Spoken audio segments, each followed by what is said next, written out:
YS Vivekananda Reddy హత్య case విచారణలో అసలు ఏం జరుగుతోంది అంటూ తెలంగాణ హైకోర్టు సిబిఐని ప్రశ్నించినటువంటి నేపథ్యంలో అసలు ఈ కేసులో ఏం జరుగుతోంది అనేది మనం పూర్తి స్థాయిలో విశ్లేషణ చేసుకుందాం. ప్రస్తుతం మనతో పాటు ఉన్నారు ప్రముఖ రాజకీయ విశ్లేషకులు అడుసుమల్లి శ్రీనివాసరావు గారు. సార్తో మాట్లాడదాం. సార్ నమస్తే. సార్ నమస్కారం అండి. వైఎస్ వివేకానందరెడ్డి హత్య కేసు విచారణలో అసలు ఏం జరుగుతోంది అంటూ ఇప్పుడు తెలంగాణ హైకోర్టు అయితే సిబిఐని ప్రశ్నిస్తూ ఉంది. అసలు 16 నెలలుగా ఈ కేసుకి సంబంధించినటువంటి విచారణ ఎందుకు ముందుకు కదలటం లేదు అంటూ ప్రశ్నిస్తూ ఉంది. ఏంటి సార్ అసలు ఈ కేసులో ఏం జరుగుతుంది? మరి 5 ఏళ్ల పాటు 6 ఏళ్ళు అయిపోతుంది ఆయన మర్డర్ జరిగి. 7 సంవత్సరం కూడా ఇప్పుడు 19 మార్చిలో చనిపోయాడు ఆయన. సార్ 25 మార్చి అంటే 24 మార్చికి 5 ఏళ్ళు 6 ఏళ్ళు కంప్లీట్ అయిపోయింది. 6 సంవత్సరాల్లో ఎందుకు జరగలేదంటే 5 ఏళ్ళు జగన్మోహన్ రెడ్డి ఉన్నాడు కాబట్టి అధికారంలో,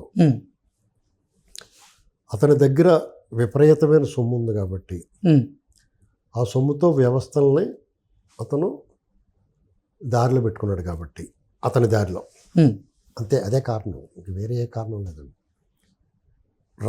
అది దారిలో పెట్టుకున్నాడు అంటే ఎలా పెట్టుకున్నాడు అంటే రకరకాల మార్గాలు ఉంటాయి మళ్ళీ దానికి.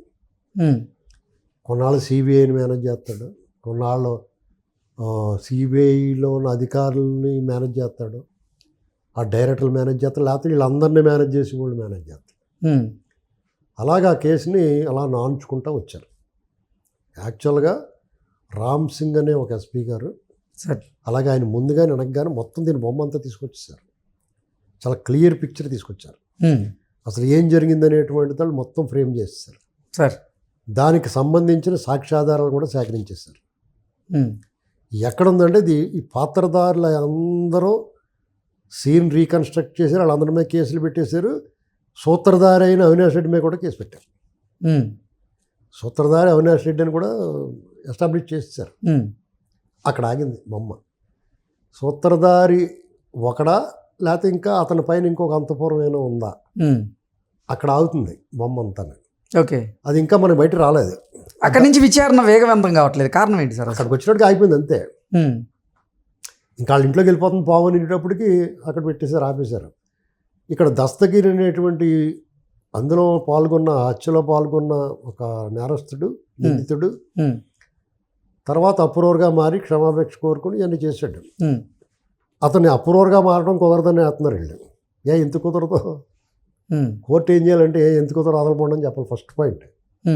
అది కూడా విచారణ స్వీకరించి మళ్ళా కాలయాపనకే నీ చేత నా చేత వరబడిగిన కుంతి చేత అన్నట్టు అందరూ కారణమే. ఇప్పుడు ఇక్కడ న్యాయస్థానాలు మాత్రం చాలా తొందరగా తేల్చేస్తున్నాయి ఏమన్నా. ఓకే, అసలు బెయిల్ ఎప్పుడు వచ్చిందో ఎప్పుడు అరెస్ట్ అయ్యారో కూడా తెలియకుండా, జనాలు తెలియకుండా ఒక రకంగా మాయ చేసేస్తున్నారు అందరూ. ఇప్పుడు మనం అసలు ఈ వ్యవస్థలన్నీ సిగ్గుపడాలి. ఓకే, అసలు మనం ఏం చేస్తున్నాం అని ఆత్మపరిశీలన చేసుకోవాలి. లేకపోతే ఏంటండి, ఇంత స్పష్టంగా ఉన్న కేసు, లక్షలాది ఫైల్స్, ఇప్పుడు 2.5 లక్షలు అనేది ఓపెన్ చేశారు. మిగతా ఎప్పుడు ఓపెన్ చేస్తారు వాళ్ళు? అసలు ఎన్నాళ్ళు పడుద్ది? పైగా రోజువారీ విచారణ లేదు. మళ్ళీ అయ్యారు ఎప్పుడు జరుగుతాయి? ముందు వీళ్ళందరినీ అరెస్ట్ చేసి లోపల పాడేసి అప్పుడు విచారణ చేయండి. వాళ్ళే అడుగుతారు తొందరగా తెలిసేయండి బాబు అని. వాళ్ళు అలా బయట తిరగనిస్తే అన్నాళ్ళన్నా ఏదో వంక పెట్టుకుంటూ ఉంటారు, ఏదో ఒక లింక్ పెడుతూ ఉంటారు. చట్టంలో ఉన్న ఇప్పుడు మీకు మిర్యాలగూడలో ఒక పరువు హత్య జరిగింది. ఒక అమ్మాయి లవ్ మ్యారేజ్. ఆ విషయంలో 4 ఏళ్ళు తేలిపోయింది అంటేనే. అవును, రంగనాథ్ గారు ఇప్పుడు హైదరాబాద్లో ఉన్న ఆయన టక్మని తేల్చి పడేసాడు. మీకు చిత్తశుద్ధి ఉంటే ఎవరి ఒత్తిళ్ళు, ఏ రాజకీయ ఒత్తిళ్ళు, పెద్దల ఒత్తిళ్ళు లేకపోతే కేసులో నడిచిపోద్ది. 2-3 ఏళ్ళ కన్నా ఎక్కువ పట్టదాం.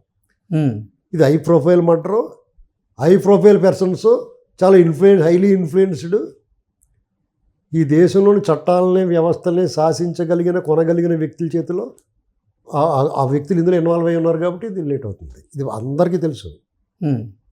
ఇక్కడ అబాస్ ఫాలో అవుతాయి. న్యాయస్థానాలైనా వ్యవస్థలైనా అబాస్ ఫాలో అవుతాయి అంతే. ఇలాంటి ప్రశ్నలు ఎత్తుంటే కూడా ఈ ప్రశ్నలు వేయటం వల్ల వాళ్ళు అబాస్ ఫాలో అవుతారు. ఎందుకంటే అందరి వేళ్ళు వ్యవస్థల మీద చూపిస్తున్నాయి. ఎగ్జాక్ట్లీ. సిబిఐని అంటున్నారు, కోర్టులు కూడా అంటున్నారు. ఉమ్. అందరూ ఏంటండి ఇంత లేట్ చేస్తున్నారు, సార్ నిజంగా మీరు మీరు చెప్పినట్టుగా మీరు వ్యాఖ్యానాలు చేయకండి, తీర్పులు ఇవ్వండి బాబు అని అడుగుతున్నారు ఉమ్. జనం. ఒకసారి కోర్టులు న్యాయస్థానాలు కూడా అంటే మానవ భావోద్వేగాలతో సంబంధం లేకుండా తీర్పులు ఇవ్వాలి. ఉమ్. అంటే మీరు బోర్మని ఏడ్చారని చెప్పి మీకు బెయిల్ ఇవ్వటం లేకపోతే శిక్ష తగ్గించడం చేయరండి. ఉమ్. చట్టంలో ఏముందో, చట్టం ఏం చెప్తుందో ఆ క్రిమినల్ ప్రొసీజర్ కోడ్ ప్రకారం వెళ్తారు. అందులో కూడా మరీ మెటీరియలిస్ట్గా కాకుండా కొంచెం అవుట్ ఆఫ్ ది లా వచ్చి ఆలోచించాలి కొద్దిగా. నాళ్ళు అసలు మనం ఏం చేస్తున్నాం, ఏంటి, ఈ వ్యవస్థల మీద నమ్మకం ఎలా పెంచాలనేటువంటిది ఆలోచించుకోవాలి. ఇంకంతకన్నా మన పెద్దలు మనం వాళ్ళకి చెప్పలేము. ఓకే, అసలు ఈ కేసు విచారణ ముందుకు సాగపోకుండా ఉండడానికి కారణం దీంట్లో ఏదన్నా రాజకీయ ఒత్తిడిలు ఏమైనా ఉన్నాయి? రాజకీయ జగన్మోహన్ రెడ్డి ఉన్నాడు డైరెక్ట్గా ఇన్వాల్వ్మెంట్ ఇందులో. అతను రక్షించడానికి అతను ఉన్న మొత్తం సర్వం వినియోగిస్తాడు. అందులో భాగమే ఇదంతా. ఇందులో సీక్రెట్ ఏముందండి? వివేకానంద రెడ్డిని చంపాల్సిన అవసరం అవినాష్ రెడ్డికి ఉందనుకోండి, వాళ్ళ బాబాయ్ని చంపేస్తే జగన్మోహన్ రెడ్డి ఎందుకు ఊరుకుంటాడు? అంటే జగన్మోహన్ రెడ్డి కోసమే చేసి ఉంటారు వాళ్ళు. అందుకని ఈ కేసు ఆగుతున్నాడు అతను. ఇప్పుడు రాజకీయ నాయకుడు స్టేజ్కి వెళ్ళిన తర్వాత తనది కాదనుకుంటే అదటోడు తాడి చెట్టుకి ఎదురు దేకమంటాడు. ఎందుకంటే అడిగేం అవ్వదు కాబట్టి కొన్నాళ్ళు వెళ్ళి లోపల ఉంటే తర్వాత చూసుకుందాంలే, నేను ఉన్నాను కదా అంటాడు. ఈయనకి ఇన్వాల్వ్మెంట్ లేకపోతే అసలు ఈయనే ప్రథమ ముద్దాయేమో. ఓకే, కాబట్టి వాళ్ళందరినీ వాళ్ళు ఏదైనా వాళ్ళకి అండగా నిలబడకపోతే వాళ్ళు అడ్డం తిరుగుతారేమో, ఆ చట్టం తన గుమ్మం తొక్కుతుందేమో అన్న భయం ఉంది అతనికి. వివేకానంద రెడ్డి గారు కథ ముగించడం అంటే పైగా చాలా కసిగా కొట్టి చంపారు. మామూలుగా పొలిటికల్ సుపారీ కిల్లింగ్ కాదు అది. ఓకే, కసితో కొట్టి కొట్టి కొట్టి చంపారు. అంటే దాని అర్థం ఏంటంటే, ఒకటి power game, 2 money matter, 3 illegal activities. ఈ 3 ఉంటేనే ఇలాంటి మటలు జరుగుతాయి. సపోజ్ మీకు ఏదైనా అడ్డం ఉన్నాడు అని తొలగించాలనుకున్నారనుకో, సుపారీ కిల్లర్స్కి ఎవరికైనా డబ్బులు ఇచ్చారనుకోండి, సార్ ఆడు వెళ్ళి ఫినిష్ చేసి వెళ్ళిపోతాడు అంతే. ఆ డబ్బులు తీసుకుని పోతాడు. అక్కడ కొట్టి చంపు, కసిగా చంపు ఇలాంటివి ఏమి ఉండవు. వాడిని ఫినిష్ చేయాలనుకుంటారు, ఫినిష్ చేస్తారు అంతే సింపుల్గా. ఇక్కడ అలా కాదు కదా, కొట్టి కొట్టి కొట్టి కొట్టి చంపారు. దాని అర్థం ఏంటంటే కసిగా కొట్టరా నా కొడుకుని మళ్ళీని అంటారు చూడండి, ఒకటేరా ఒకటి కొట్టరా తండ్రా అంటే ఆ కసి అనమాట. అది కనిపించింది అక్కడ. ఓకే, ఆ కసి ఎవరిది? అది ఆల్రెడీ తేలిపోయింది. అది పూర్తిగా ఎస్టాబ్లిష్ అవ్వాలి. కొన్ని బయటకు వస్తాయి, కొన్ని బయటకు రావు. ఉద్దేశపూర్వకంగా ఆపుతారు, కొన్ని బయట చెప్పరు. ఓకే, రేపో మా పై కూడా బయటకు వస్తుంది. దస్తగిరి మొత్తం చెప్పాడు, ఏది దాయలేదు. అతను ఆల్రెడీ వాంగ్మూలం ఇచ్చాడు కూడా, బతుకున్నాడు. అది పాటికి సర్దిచ్చేద్దరు అతను. ఓకే, అతను సర్దిచ్చే బైక్ పంపించేయారనుకోండి, అది రికార్డ్ అయిపోద్ది, మరణ వాంగ్మూలం అయిపోద్ది, ఫైనల్ అయిపోద్ది. ఓకే, ఈ ఫైల్స్, ఈ లక్షలాది ఫైల్స్ అయ్యి చూడటం ఏంటి నాన్ సెన్స్. ఇది ఏమైనా సిస్టమ్ కరెక్ట్గా పనిచేయకపోతే భారతదేశానికి ప్రజాస్వామ్యానికి అర్థం లేకుండా పోద్దండి. ఈ స్వాతంత్రం తెచ్చాము, భలేముంది స్వాతంత్రం అని మేము పాటలు పాడుకుంటాం తప్ప ఎందుకు పనిచేయదు ఇది. సామాన్యుడికో లెక్క, సంపన్నుడికో లెక్క, అధికారంలో ఉన్నవాడికో లెక్క, అధికారంలో లేనివాడికో లెక్క కింద ఈ వ్యవస్థలు పనిచేస్తూ ఉంటే ఈ దేశంలో అందరికి అనుమానాలు వస్తాయి. ఏదో రోజు తిరుగుబాటు వస్తుంది. అది ఎవడో ఒకటి వెళ్తుంది దెబ్బ, పిచ్చోడి చేతిలో రాయలాంటిది. Okay, okay sir, thank you so much.